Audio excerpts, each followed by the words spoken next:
Head inimesed, auväärsed kohale tulnud. Meil on ütlemata hea meel, et see näitus siin ilusasti vastu võetakse. Nii nagu Ründo ütles, et see on ühtviisi tore sündmus, teistpidi ka kurvapoolne näitus, aga ka seda on vaja näidata ja rääkida. Ja see on näitus hoiatuseks meile ja tulevastele põlvedele. See on toimunud sündmused, mis mitte kunagi enam korduda ei tohi. Selle näituse on koostanud Eesti Mälu Instituut eesotsas Eli Pilvega ja tema kolleegidega. Sellest räägime hiljem pikemalt ja räägib Eli, aga näitus tuleb ka avada ja selleks avasõnaks saab sõna Paide abilinnapea Piret Moora. Palun!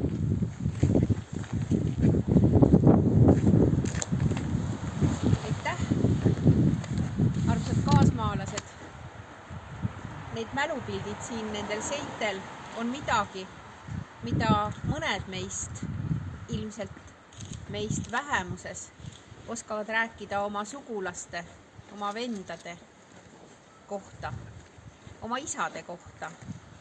Mina tean oma vanaonu, kes langes Virumaal metsades. Aga minu enda mälestus ja võib-olla kellegi vanemate mälestus on juba natukene see noorem aeg, kui me olime kas fosforiidisõja eest väljas ja ülikoolis või me olime hiljem Balti ketis.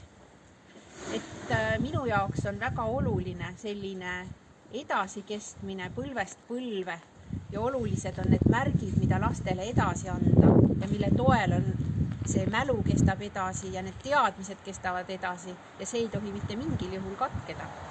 Et aitäh selle näituse tegijatele, aitäh, et te tulite meie juurde Paidesse. Meie oleme see Eestimaa süda. Ma usun, et me lööme selles õiges rütmis tänu sellele näitusele kindlasti veel jõudsamalt edasi. Ajalugu on meie kõikide südames ja külla tulnud inimesi on eestlased ikka kostitanud. Ajalugu südames ja väike tahvel šokolaadi näituse kuraatorile proua Eli Pilve. Aitäh!